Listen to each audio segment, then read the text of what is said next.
రాజా చందోలు ఎలా ఉన్నారు? బాగానే ఉన్నారమ్మా. ఉండకూడదు. నాకు కావాల్సింది వాళ్ళ నాశనం. రేయ్, ఎవరా నువ్వు? బుద్ధిగా లేదా?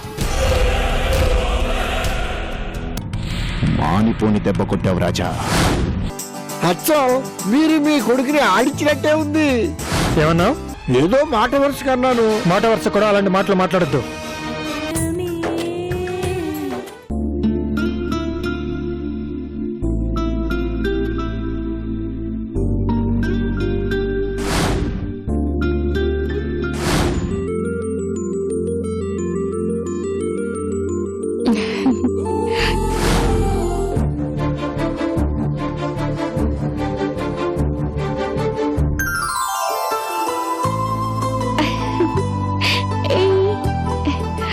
మీ అమ్మ నన్ను ఎక్కడున్నారమ్మా?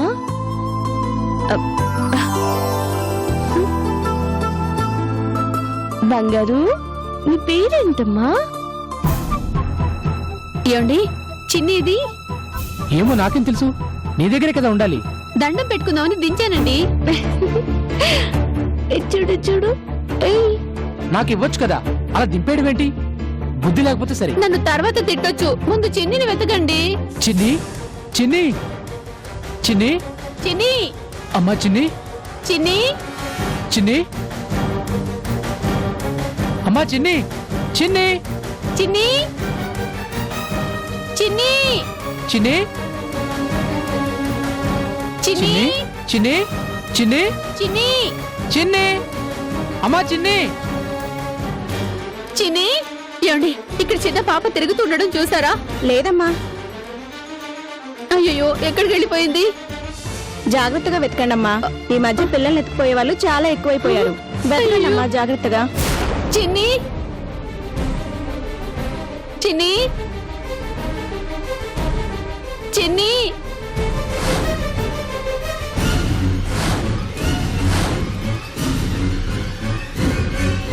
అదిగో ఆ పసిబిడ్డ మీ అమ్మాయేనా? అవునండి. మరి ఆవిడెవరు ఎత్తుకొనుంది? పిల్లల్ని ఎత్తుకుపోయే బాపత అయి ఉంటుంది. కాసేపు ఇలాగే ఆడించి అదను చూసి ఉడాయిస్తారు. చిన్ని, చిన్ని, చిన్ని, చిన్ని, చిన్ని. ఏంటి, పాపను ఎత్తుకొని పారిపోవాలని చూస్తున్నావా? అయ్యో లేదండి, పాప తప్పిపోయి వచ్చింది. నేనే పాప తల్లిదండ్రుల కోసం వెతుకుతున్నాను. దొరికితే అందరూ ఇలాగే చెప్తారు. హాస్పిటల్స్ లో, బస్ స్టాండ్ లో, రైల్వే స్టేషన్ లోనే అనుకున్నాను. ఇక్కడ కూడా తయారయ్యారన్నమాట. చూడండి, చూడ్డానికి మనిషి ఎంత క్లాస్ గా ఉందో. ఏమరపాటుగా ఉంటే మీ బిడ్డను ఎత్తుకొని పారిపోయేది. అయ్యో లేదండి, నిజంగా నేను.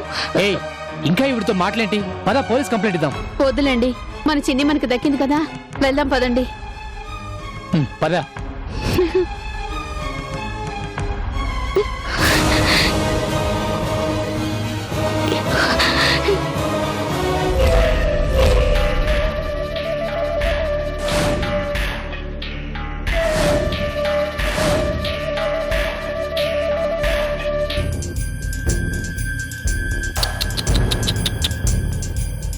అయ్యో ఏంటి చందు, అందరూ నిన్ను పిల్లల్ని ఎత్తుకుపోయే దొంగదాన్లా చూస్తున్నారు. పాపం.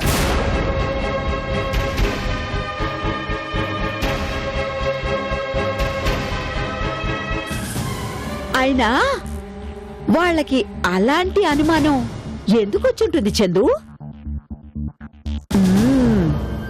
నీకు పిల్లలు పుట్రని, నువ్వు జీవితాంతం అమ్మా అనే పిలుపుకి దూరమని వాళ్ళకెవరో బాగా చెప్పినట్లు అలా కనిపెట్టేశారేంటి? ఏంటో కదా విచిత్రం. విచిత్రం ఏముంది? ఇది ఖచ్చితంగా నీ పనే అయి ఉంటుంది. నాకేం పనమ్మా? అయినా ఇలాంటివి ఒకరు చెప్పాలా ఏంటి? కొందరి మొహాలు చూడగానే చెప్పేయచ్చమ్మా. నీ మొహం చూడగానే తెలిసిపోతుందమ్మా నువ్వు గొడ్రాలివి అని.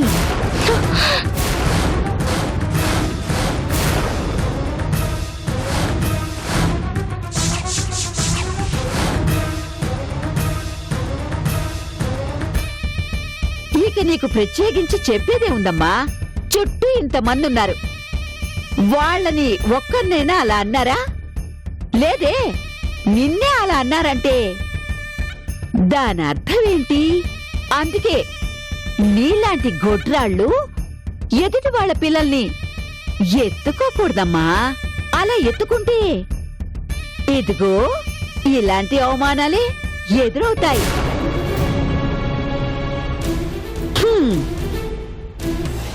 ఇంకా నయం, వాళ్ళు మంచివాళ్ళు కాబట్టి నిన్ను 4 తిట్టి వదిలేశారు. అదే ఇంకొకళ్ళైతే నిన్ను 4 తన్ని పిల్లల్ని ఎత్తుకుపోయే బూచి అని పోలీస్ స్టేషన్లో కేసు పెట్టేవాళ్ళు. అయినా ఇలాంటి గొడ్రాలు జన్మ ఎందుకొస్తుందో తెలుసా? ఏ జన్మలోనూ తీరని పాపం చేస్తుంటావు కాబట్టి. అందుకే ఈ జన్మ ఇలా తగలబడింది నీకు. చారుశీల, నా మీదెందుకమ్మా అలా కోపడతావు? నేనేమీ లేని మాట చెప్పడం లేదు, ఉన్న మాటే చెప్తున్నాను.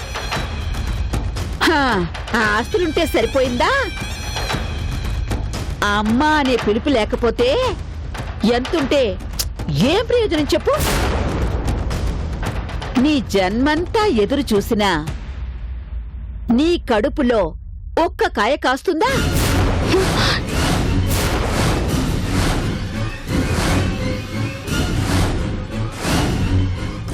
అమ్మ కావడం ఒక అదృష్టం. ఆ పిలుపుకు నోచుకోలేని జన్మ ఒక జన్మేనా? అమ్మ కాలేని ఆడది ఆడదే కాదు. అదిగో ఎదురుగా ఉన్న ఆ బండరాయికి నీకు తేడానే లేదమ్మా.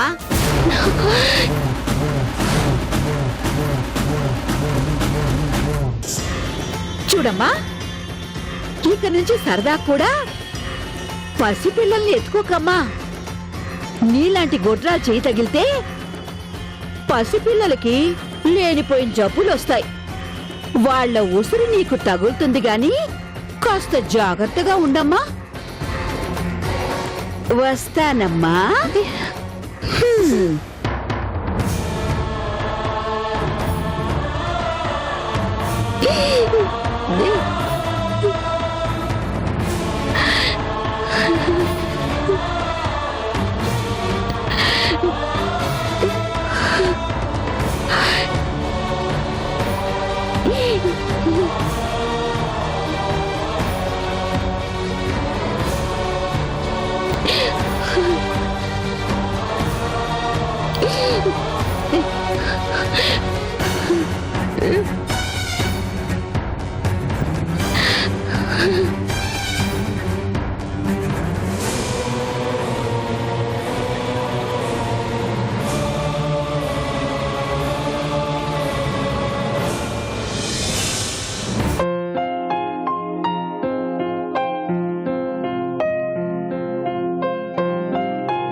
దాని వాల్యూ ఎంత చూడు నవీన్.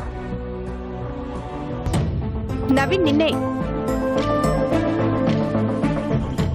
నవీన్, ఏమైంది నీకు?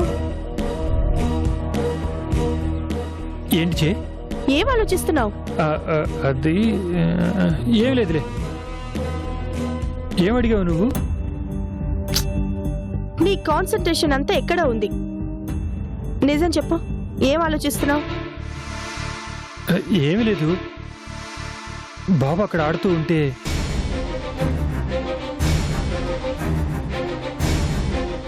ఆ బాబుని చూస్తూ ఉండిపోయావు కదూ? బాబు చాలా ముద్దుగా ఉన్నాడు నవీన్. ఇంత మంచి పిల్లాన్ని పెట్టుకొని ఆ దుర్మార్గుడు ఎలా వెళ్ళిపోయాడో అర్థం కావడం లేదు. అసలు ఈ మగాళ్ళందరికీ ఇదే రోగమో అర్థం కావడం లేదు. పెళ్లికి ముందు చూపించే ప్రేమ పెళ్లి తర్వాత ఏమవుతుంది? ఇలా పిల్లల్ని కనేసి మీ కర్మానికి మీరు ఏడవండి అని వదిలేసి పారిపోవడం ఎంతవరకు న్యాయమో చెప్పు నవీన్. నన్ను అడిగితే నాకేం తెలుస్తుంది జే. అవునమ్మా, ఇలాంటివన్నీ ఈయన అడిగితే ఈయనేం చెప్తాడమ్మా? రేపో మాపో ఆ అనన్య భర్త దొరుకుతాడు కదా, ఆ రోజు నిలబెట్టి అడగాల్సిన 4 అడిగి మొహం ఆచేలాగా కడిగి పారేయండి. అప్పుడైనా బుద్ధి తెచ్చుకుంటాడు. బాబు, నీకు ఇష్టమైన పాయసం చేశాను, తీసుకోండి. అమ్మా, మీరు తీసుకోండి. ఏంటి రామయ్య ఈరోజు స్పెషల్? అడగకుండానే పాయసం చేసావు, ఏంటి విషయం? ఏం లేదమ్మా, ఇంతకీ పాయసం ఎలా ఉందో తిని చెప్పండి అమ్మా.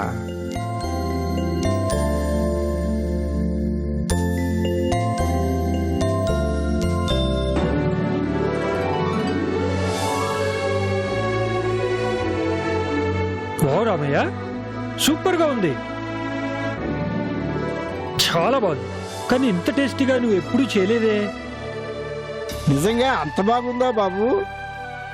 సూపర్ అంటే సూపర్ గా ఉంది రామయ్య. నిజంగా ఈ పాయసం నువ్వు చేసినందుకు నీకు అవార్డు ఇవ్వాలి. ఆ అవార్డులేవో నాకు కాదు కానీ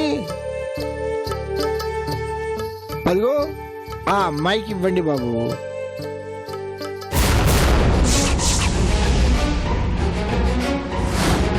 ఎందుకంటే ఈ పాయసం చేసింది ఆ అమ్మాయే బాబు.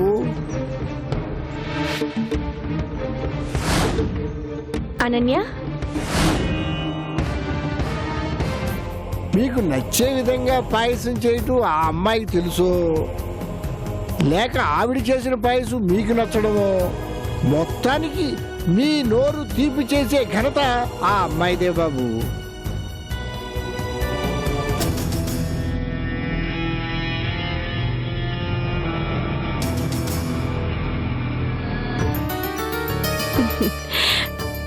నిజంగా చాలా బాగుంది అనన్య. అన్నిటికంటే వండర్ ఏంటంటే ఇదిగో నువ్వు చేసింది నవీన్కి నచ్చటం. వంట విషయంలో నవీన్కి రామయ్యకి అస్సలు పడదు. ఏది చేసినా ఏదో వంక పెడుతూనే ఉంటాడు. అలాంటిది ఫస్ట్ టైం సూపర్ అనేలా పాయసం చేసావు. గ్రేట్. నవీన్ టేస్ట్ ఇట్టే పట్టేసావనుకో.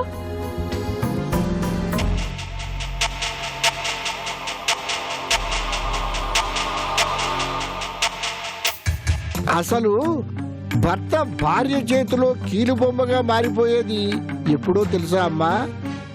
ఇదిగో ఇలాంటి వంటలతోటే. వంటలు బాగా చేసే భార్యని ఏ భర్త వదులుకోడు. ఎన్ని తిట్లన్నా తింటాడు గాని ఆమె చేసే వంటను మాత్రం దూరం చేసుకోడు. మొగుణ్ణి కొంగుని కట్టి పారేసుకోవడానికి వంట అనేది ఓ మంచి మార్గం అమ్మా. మరి మీ ఆయనకి ఎప్పుడు ఇలా వండి పెట్టలేదా?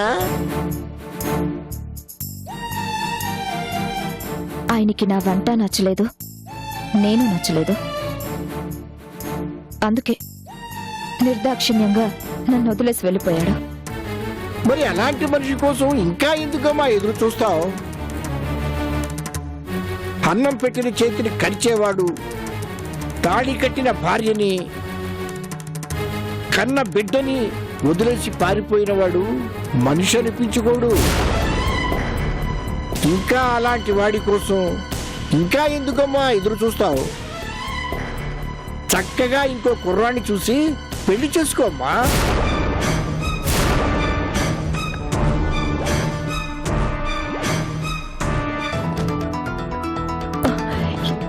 ఏంటి రామయ్య నువ్వు మాట్లాడేది?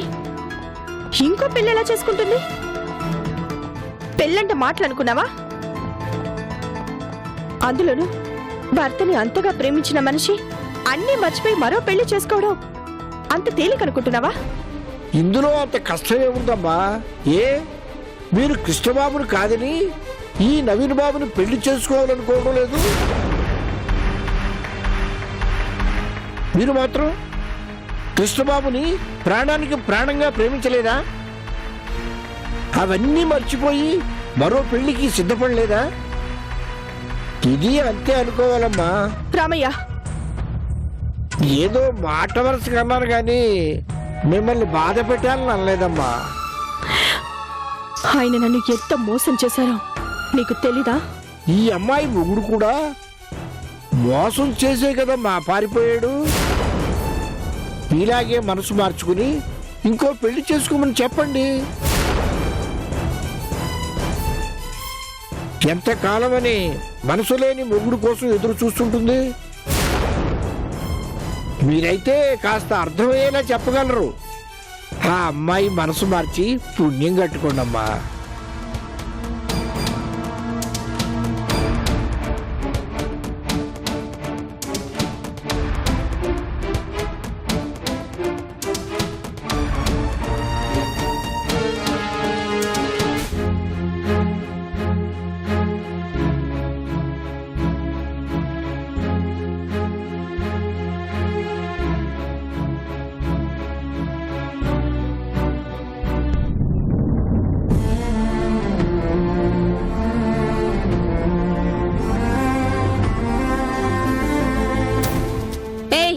ఏంటి పాపను ఎత్తుకొని పారిపోవాలని చూస్తున్నావా?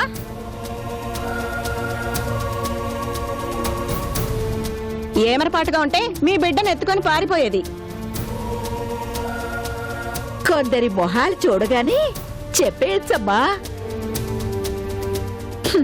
నువ్వు గొడ్రాలివి అని.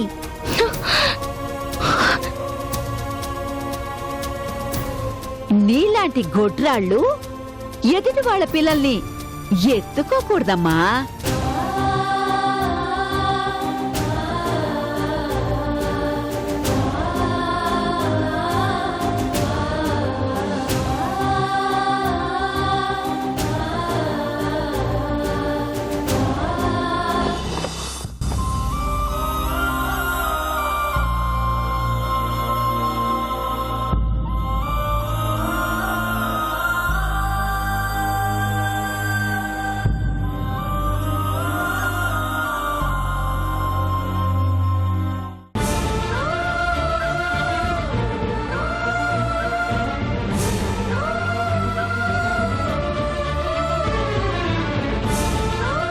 నువ్వు తల్లివైతే చచ్చిపోతావని స్రవంతి గారు మీ డాడీని పిలిచి నిజం చెప్తే ఆ నిజం నీకు చెప్పలేక నువ్వు తన్ని అసహించుకుంటావని తెలిసినా నీ ముందుకొచ్చి అబార్షన్ చేయించుకోమని నీకు సలహా ఇచ్చారు.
చందు,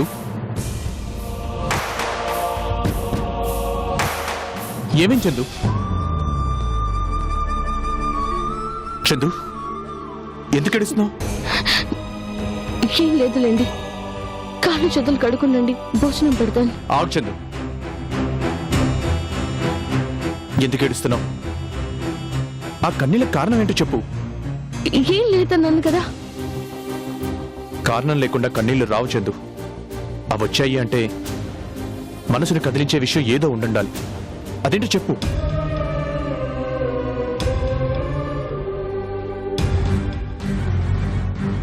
చూడు, నీకు నేను బెటర్ హాఫ్నా కాదా? అంటే నీలో సగం నేనైనప్పుడు నీ బాధ ఏంటో నీ కష్టమేంటో నాకు తెలియకూడదా? చెప్పు చందు, ప్లీజ్. ఏం జరిగిందో చెప్పచ్చుగా. ఏం చెప్పనండి, ప్రపంచంలో ఏ ఆడపిల్లకైనా పరిపూర్ణత్వం వచ్చేది ఎప్పుడో తెలుసా? తను మరో ప్రాణికి జన్మనిచ్చినప్పుడు. ఆ అదృష్టం లేకుండా పోయినప్పుడు అసలు నేను బతుకుండి ఏం సాధించాలో నాకు అర్థం కావడం లేదండి. చందు, అవునండి, అంత పెద్ద రోగాన్ని జయించాను, మృత్యు అంచుల దాకా వెళ్ళి పోరాడొచ్చాను. కానీ ఉపయోగం ఏంటి? అసలు ఎందుకు బతికాను అంటే సరైన సమాధానం ఉందా? ఎందుకు లేదు? నువ్వు నా కోసం బ్రతికావు చందు. నాతో కలిసి బ్రతకడం కోసమే ఆ చావుని జయించావు. కానీ మిమ్మల్ని తండ్రిని చేయలేను కదా.